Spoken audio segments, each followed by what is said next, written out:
Ruben from Megen, and this is Jeske van Gerven, and we are from Atelier Ruben van Megen.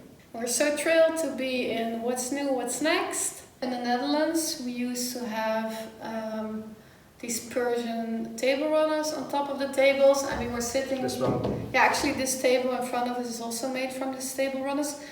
And we were sitting in this old cafe, and we were sitting on this table with the Persian carpet on it, and we're like, this is so weird. Why would you put a carpet on top of a table? It's so Dutch. Yeah, you probably don't see it a lot abroad. We really felt inspired by doing something with this custom, because it used to be very chic to have a Persian table runner on top of the table. And we were thinking about how cool would it be if we can actually bring back that really old-fashioned thing back in the Dutch houses. So we decided to work with these carpets. We found out that these carpets were actually really part of the really old Dutch custom, because in the Golden Age, which was in the 1600s, they came back with these carpets, and they found it was so beautiful and so much craftsmanship was in it that they decided to take it back to the Netherlands. And the people back in the Netherlands, they found it so amazingly beautiful that they decided not to put it on the floor, but on top of the table, because if you would put it on the floor, it was getting dirty by muddy feet. So that was really intriguing. Yeah. It took you almost a year to figure out how to put an actual carpet in the tabletop, and well, you succeeded anyway. Yeah. And also with the chair antimacassar, it was about a Dutch custom that we started to design. That it's the antimacassar, which is called the Doily, which is on the backrest and sometimes on the armrests of chairs as well. They were invented, more or less, when the hair oil macassar came to the Netherlands, and it was a really greasy hair oil, and the Dutch, they didn't want their furniture to get dirty, so they decided to make all these handcrafted doilies and place them on the furniture. And we were so fascinated by the fact that you would actually protect your furniture, and while protecting it, while putting a doily on it, you don't really enjoy the original design. And the rest on the chair is damaged, only displaced from the antimacassar. Yeah, I think we had quite a good laugh when we figured out that after 20 years of putting a doily on top of it, of a chair rest, backrest of a chair, you would take off the doily and there would be this really blank spot, so clean, and the rest of the chair would be totally demolished. So that really intrigued us we were thinking about, okay, what does protection actually mean? Not only in a chair and a doily, but in general anyway. If you protect one thing, what about all these things which are not protected? Would it maybe give you a false feeling of being protected? So that's what antimacassar is about. So I think our designs are really bringing back old customs, and also questioning them, putting them in a new perspective.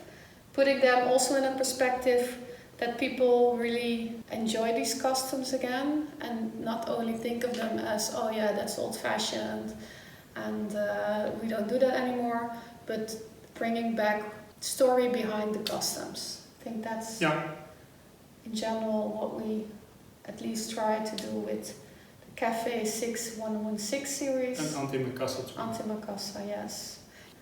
As a child, Ruben was diagnosed with dyslexia, and that was the trigger for you to develop other qualities. You really developed other qualities. As a child, you really I really like working with my hands, I really like developing, researching materials and everything.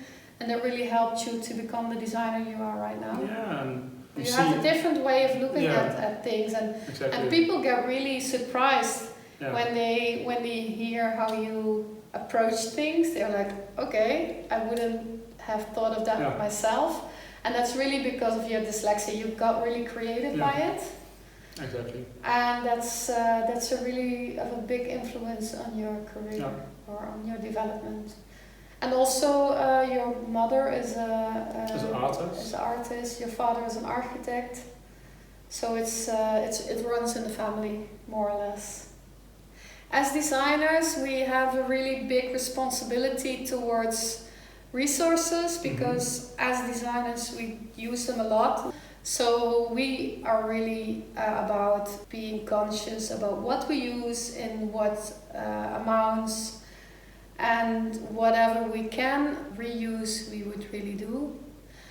And we actually reuse things in different ways. We reuse memories, which is a really big part of our design studios. For example, the tables with the Persian carpets, for example, they contain memories, and we think you should cherish those memories and don't throw them away or put them on your attic or whatever. You really should cherish them and seal the memories. And seal them, definitely. Yeah.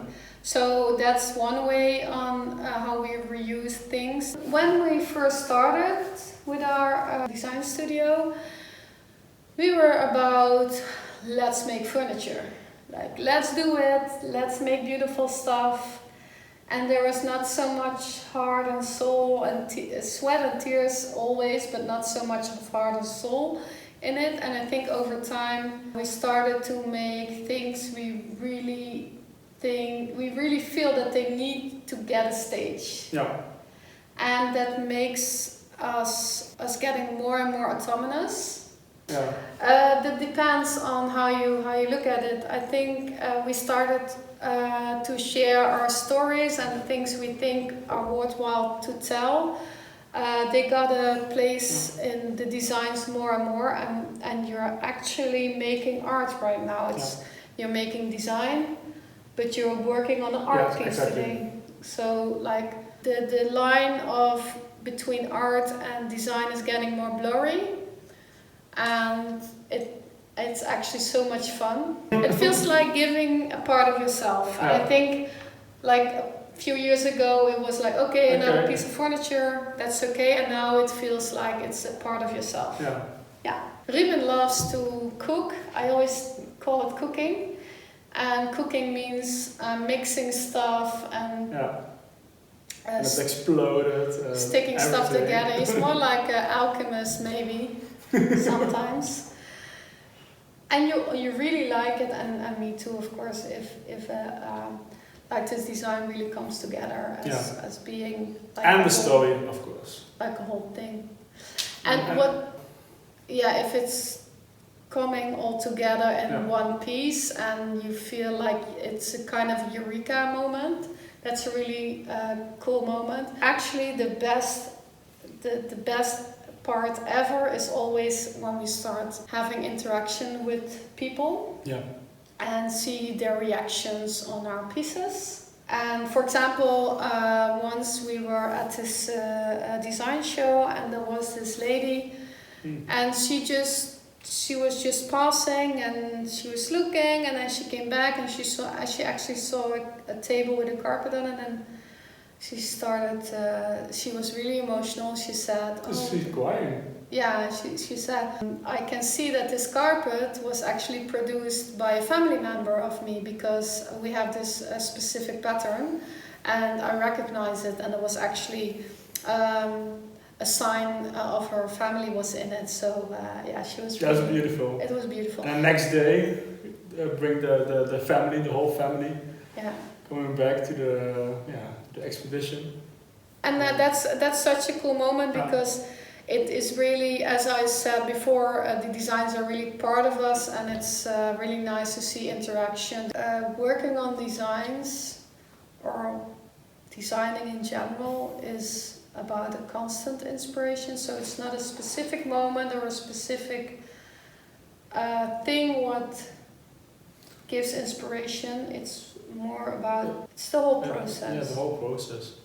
A lot of people ask us so many times like, oh, how did you figure that out, or how do you get to that? I don't understand, but it's... Now, it's a combination, what you see in the world and what you make. So, thank you so much. Thank you. From the Netherlands we say tot ziens. Dankjewel. We hope you have a really good week on the New York Design Center. We would love to see you all in New York.